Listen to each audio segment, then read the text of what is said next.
عبادت کی ایک روح بتائی حضور نے، لب لباب کہیے اس کا، وہ کیا ہے؟ دعا۔ الدعاء مخ العبادہ، الدعاء هو العبادہ۔ حضور کی یہ دو احادیث بہت سادہ، بہت مختصر۔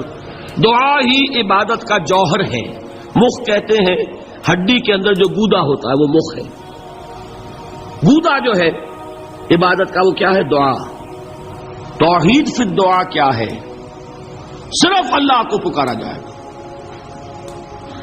اور شرک فی الدعا، جس کو بھی پکاریں گے آپ مدد کے لیے اس کو آپ نے معبود بنایا ہے۔ کسے باشد، یہ مسئلہ سمجھ لیجئے۔ لا تدعو مع اللہ احدا، اللہ کے ساتھ کسی کو مت پکارو۔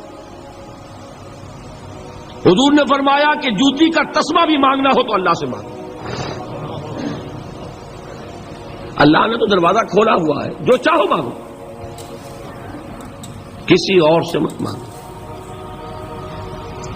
دیکھیے ایک علمی مسئلے اور ہوتے ہیں، یہ جو روحانیات کا معاملہ ہے، عالم ارواح میں کیا صورت ہے، ارواح صرف کہیں اللہ کے پاس کسی کولڈ سٹوریج میں ہے یا اس کا اس دنیا سے بھی کوئی تعلق ہے، یہ علمی مسائل ہیں۔ فرض کیجئے اس وقت کوئی ارواح یہاں موجود ہو، فرض کیجئے، میں اس کا انکار نہیں کروں گا، ہو سکتا ہے کہ ہو سکتا ہے کوئی روحانیت والا شخص بتا بھی دے کہ ہاں فلاں کی روح موجود ہے، ہوگی بھائی، اسے نظر آتی ہوگی، ٹھیک ہے۔ یہ بھی ہو سکتا ہے کہ کوئی شیطان جن ہو اور وہ دھوکہ دے رہا ہو کہ میں فلاں کی روح ہوں، ہو سکتا ہے کہ نہیں؟ لیکن یہ بھی ہو سکتا ہے، وہ بھی ہو سکتا ہے، مجھے اس سے بحث نہیں۔ مجھے جس سے بحث ہے وہ یہ ہے کہ مجھے پکارنے کی اجازت نہیں ہے۔ ہوا کرے کسی کی روح موجود ہو، ہوا کرے، مجھے میرے رب کی اجازت نہیں ہے کہ میں اسے پکاروں۔ مدد مانگوں گا اللہ سے، دعا کروں گا اللہ سے، استغاثہ کروں گا اللہ سے، تکلیف کے لیے دہائی دوں گا اللہ کی۔ اب اللہ جس سے چاہے کروا دے، کسی روح کو بھیج دے، کسی فرشتے کو بھیج دے، مجھے کیا ہے؟ مجھے آم کھانے ہیں، پیڑ نہیں گننے۔ فلاں روح نے آگے کام کر دیا، کرے بھائی، میرا کام بننا چاہیے۔ اور فرشتہ آ گیا، اس نے کام بنا دیا، کرے، مجھے کیا غرض ہے اس سے، میرا کام بننا چاہیے۔ میرا مسئلہ یہ ہے کہ مجھے پکارنا ہے صرف اللہ۔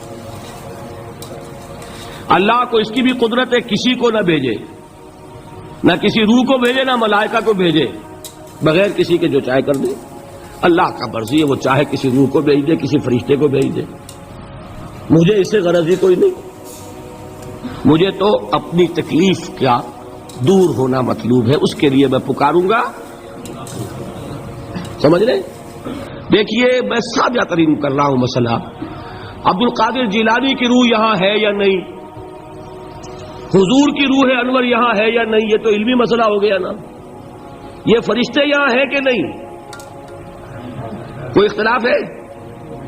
میں پکار سکتا ہوں اسے کہ بھائی ذرا میرا کام کر دینا ہے؟ یہ کروں گا تو شرک۔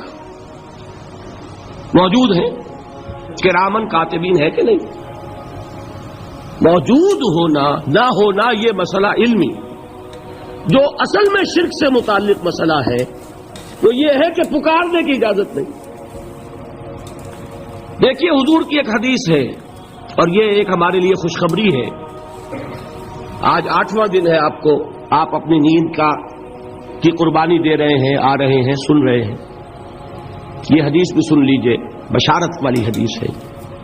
مجتمع قوم فی بیت من بیوت اللہ، نہیں جمع ہوتے کچھ لوگ اللہ کے گھروں میں سے کسی گھر میں۔ اس کا مصداق اول تو مسجد ہوگی، لیکن تقریباً تمام محدثین نے مانا ہے کہ صرف مسجد تک محدود نہیں ہے، سب گھر اللہ کے ہیں۔ یہ جگہ کس کی ہے؟ تو عام ہے یہ چیز، لیکن مسجد کا ہوگا تو وہ مصداق اول ہو جائے گا۔ مجتمع قوم فی بیت من بیوت اللہ یتلون کتاب اللہ ویتدارسونہ بینہم، کام کیا کر رہے ہوں کہ اللہ کی کتاب پڑھ رہے ہوں، وہ سمجھ رہے ہوں، سمجھا رہے ہوں، تو کیا ہوتا ہے؟ الا نزلت علیہم السکینہ، ان پر اللہ کی طرف سے سکینت کا نزول ہوتا ہے. وغشیتہم الرحمہ، رحمت خداوندی انہیں ڈھانپ لیتی ہے. وحفتہم الملائکہ، فرشتے ان کے گرد گھیرا ڈال لیتے. وذکرہم اللہ فی من عندہ، اور اللہ ذکر کرتا ہے ان کا ملائکہ مقربین کی محفل میں. دیکھو تم کہتے تھے یہ انسان بڑا گھٹیا ہے، میرے وہ بندے اس وقت میرے گھر میں جمع ہے صرف میرے کلام کو سمجھنے کے لیے. اللہ فخر کرتا ہے، ذکر کرتا ہے اللہ.